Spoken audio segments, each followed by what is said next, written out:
all those who are taking advantage of their position, stealing our general patrimony, let the law catch up with them. Because it is basis of this situation that the country is not progressing. That is why Nigeria is not progressing. Because all the funds meant to develop the country are being stolen by just few people who are privileged to be in positions of authority. So that is why I'm giving kudos to the EFCC.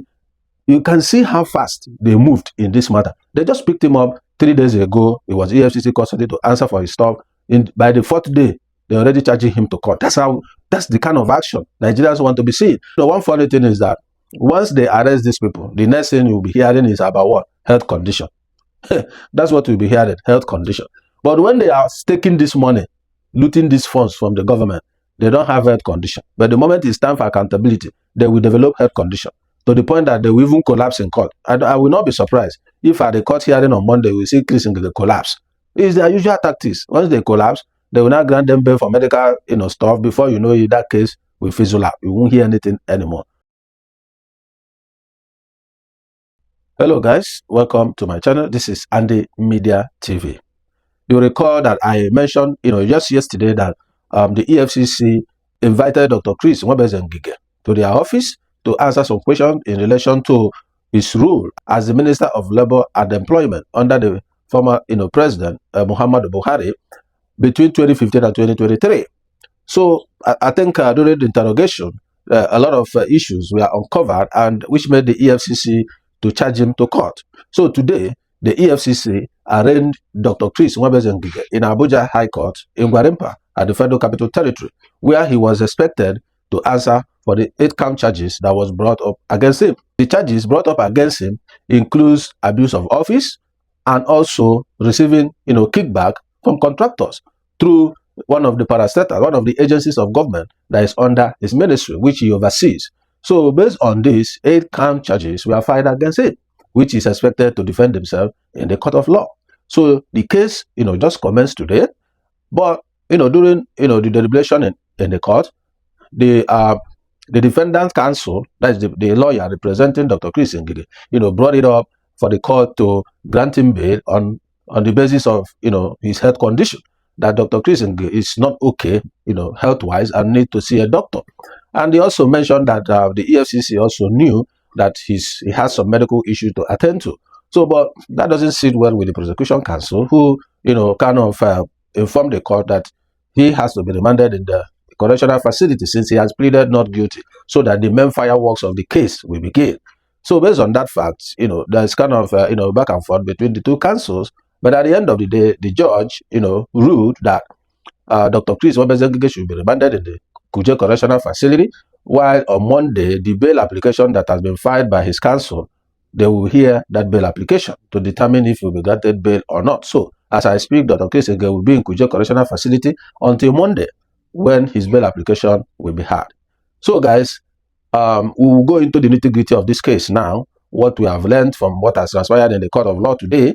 But before I step into that, if you are new to this channel, please kindly like and share this video, and also subscribe to my channel.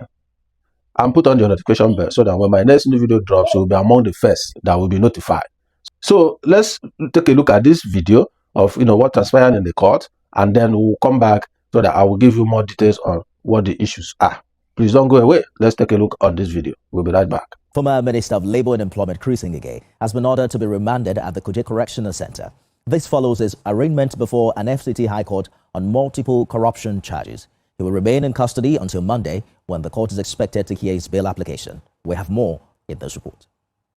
Chris Ngige arrived in court to face an 8-count charge filed by the Economic and Financial Crimes Commission. The former minister is accused of using his office between 2015 and 2023 to confer advantage on associates in the award of contracts. He is also alleged to have accepted financial gifts running into several millions of naira through companies linked to him while serving as minister. Ngige pleaded not guilty to all the charges. His bail application, however, could not be heard. The court was informed that the application had only been served on the prosecution moments before proceedings began. Lead defense counsel urged the court to grant the former minister temporary bail on health ground pending the hearing. But EFCC counsel strongly opposed the request, insisting the defendant is a potential flight risk. He told the court the prosecution would respond formally to the bail application. The defendant has been arraigned, duly arraigned. He pleaded All the 8 counts charges leveled against him. Naturally, before commencement of trial, the place of abode for him shall be nowhere other than the correctional center. And that's the application we made to the Honorable Court. But they desired that the man should just walk home from here, while there is a pending formal bail application that has been filed before the Honorable Court, which we, the prosecution, need to react to. So having gone back and forth, the court made the appropriate order, remanding the defendants in the Kuje Correctional Center. If he has a scholarship foundation, that should be commended, because that is what we need in this country. That is what we desire. He's helping to train people. So if anybody makes a donation to that scholarship foundation, it's not they gave, and you know that the charge is not that anybody gave money to Dr. Chris Ngige. The scholarship foundation, which I'm sure has a board of trustees. You understand that? That's why I say that the charges against him, to my mind, I'm not saying they're not serious. They're serious. They are. They are very serious charges. After listening to both sides, Justice Miriam Hassan adjourned the matter till Monday, December 15th, when the bail application will be taken. In the charges, Ngige is alleged to have used his position as Minister of Labor and Employment and as the supervising minister of the Nigerian Social Insurance Trust Fund to favor companies linked to his associates. He is also accused of receiving kickbacks from various contractors. All right, welcome back. So you had, the brief, intro, by the correspondent trying to give us some insight about what the situation was, especially what transpired in the court of law today. And you also heard from the counsel, speaking about what the key issues are, since he has pleaded, not guilty to the charges that he expects the trial to begin. But since the defendant, his counsel has, applied for bail application, that by Monday, as the judge has ruled, that they're going to go into, discussing his bail application to see how it transpires on Monday, 14th of December, 2025. So on Monday, we'll also follow up to know, what transpired there. However, be that is may, you listen to the counsel to the defendant saying that the issues are serious. And let me even remind you that if he's convicted on these issues, of these 8 count charges, he's not spending less than 5 years in prison. That's the truth. So, but that's why his counsel is telling you that the charges are what? Are serious. And I agree with him, because I will list out, some of the things that was mentioned, but I think I have to read it out because it's quite a long list of, issues that transpired when he was the minister. So, first and foremost, according to EFCC, they said that Dr. Chris Ngige, being the Minister of Labor and Employment, utilized his office, right, to take unfair advantage over some contractors. And these are the list of some of the contractors that were mentioned. One of them is Zesimo Nigerian Limited. You have another one, Zitacom Nigerian Limited. And you have Jeff and Chris Limited. You have Old English Consolidated Limited. You also have Shell Atlantic Intercontinental Service Limited. So, how did he take advantage of these people? According to the report that we had, that through consultancy services, training and all that. So, you know how it works in civil service. How we work in government is that, because I had the counsel, to Dr. Chris Ngige, in one of the interviews, he was talking about that when the full trial begins, then the EFCC will prove how he was able to take unfair advantage of these people. That every ministry have their tenders board, right? That's what he was saying.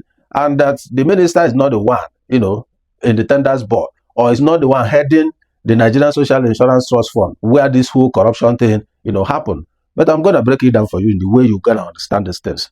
Now, what is this Nigerian Social Insurance Trust Fund? It's an agency under the Ministry of Labor, right? So like the name, Trust Fund. So there are contributions that goes there, right? So what they do is that the office of the minister, is the administrator. So he oversees all the agencies under the Ministry of Labor, like the National Directorate of Employment, NDE, and the rest of other, agencies under them. But focus is on the Nigerian Social Insurance Trust Fund. So now, how do they do these things? I will explain to you in clear terms so that we understand how this corruption flows in the ministries, department, and agencies of government. The MDAs, they have their, tenders board. So, but the issue is, do they really follow the process that has been laid down on how that tenders board will function? That's the main question. So what most of these guys does, these ministers does, is that when it's time to award contracts, they will, allow people to submit whatever they need to submit, their tenders and biddings and all that. But at the end of the day, they already know who they want to give the job to. So all those ones you see they do are just the ceremony, so that the documentation will be complete. Did they advertise it according to the rule? Yes. Do people submit bid? Yes. Did they open the bill that's supposed to be here? And so most of these things are done. So that at the end of the day, they use that contractor to siphon those money. Some of those contracts will not even be executed. The money will just disappear. Some of them will be approved. The contract will be partially done, and the rest of the money will be mopped up. At times, they exaggerate the amount, high cost, and they do the contract with minimal, cost, and then they mop the balance. So a lot of things goes, within these consulting services issues. Training, at times you will see them approve training. Even the people whose their names are listed as beneficiaries of that training, they are not even aware there's anything going on, because they don't intend to do that training. Their intention is to fight the paperwork and take the money. That's it.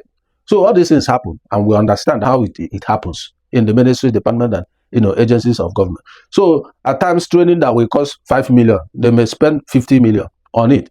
That 50 million is not spent. They mop up the excess. But they will use that training to move that money, because in government you cannot take government money without creating an activity. That's how it works. So they can't just dip and take money. No, they must create an activity to show that this is where the money was spent. But actually the money may not be spent there, or actually the money they claim to spend will be too much than what they're supposed to spend. So they mop up the difference. So all these things happen. So these are the entities they listed that are part of the people that the minister took undue advantage of.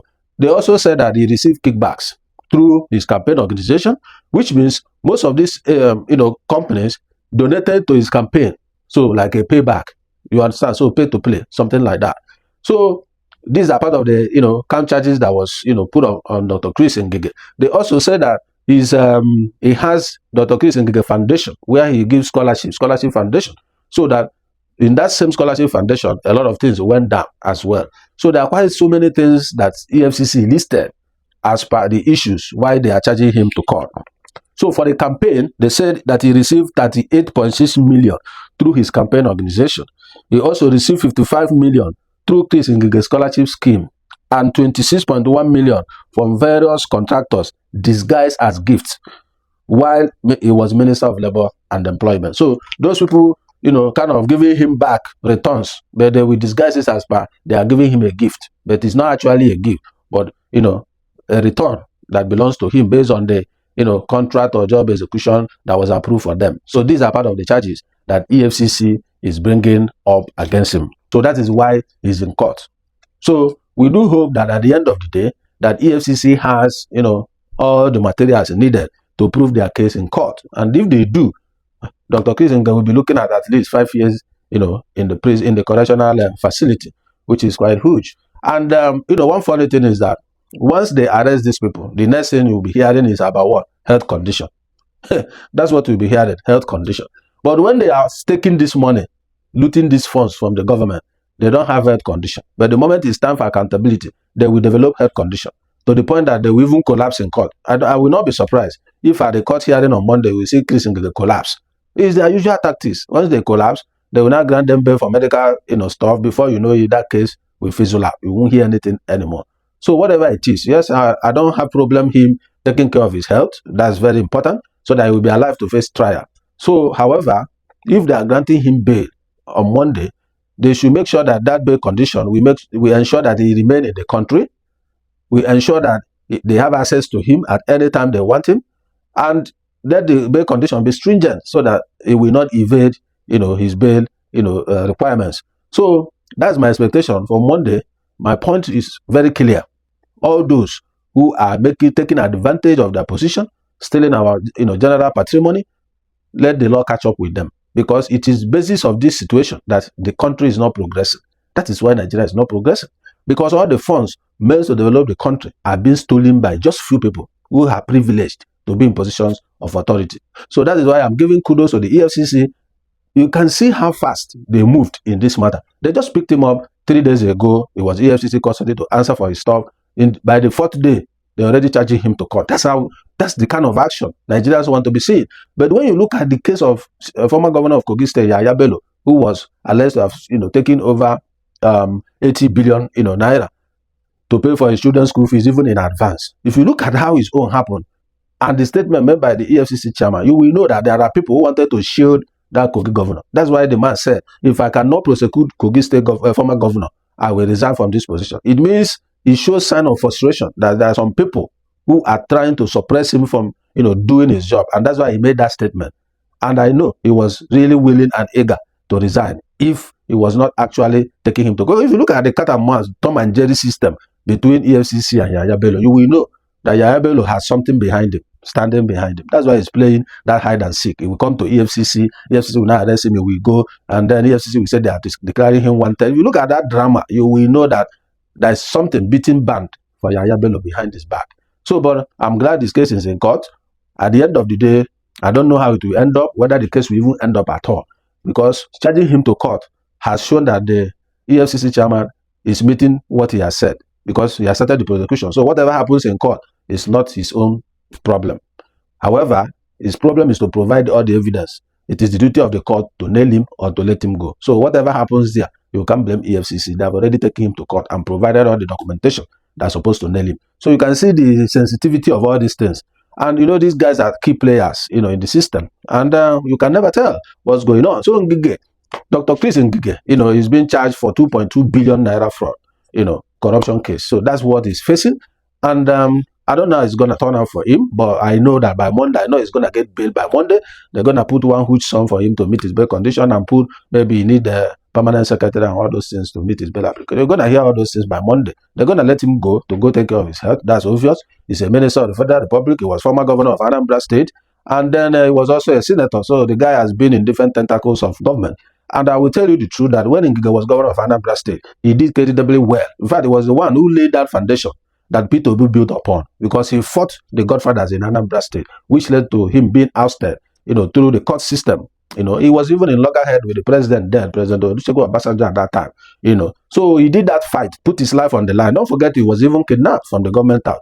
So he did quite a whole lot. And he was, he did a lot of projects then. At that time, I remember even the local roads in Anambra State. He started most of the local roads before he was ousted by the court, and P2B came in and built on what foundation he has laid. That's why P2B made much progress as well. So he did well, but this time around, I don't know what changed, but that Social Insurance Trust Fund, that NSITF, they have, good sums of money. And you recall there was a time there is corruption allegation in that same Insurance Trust Fund, office.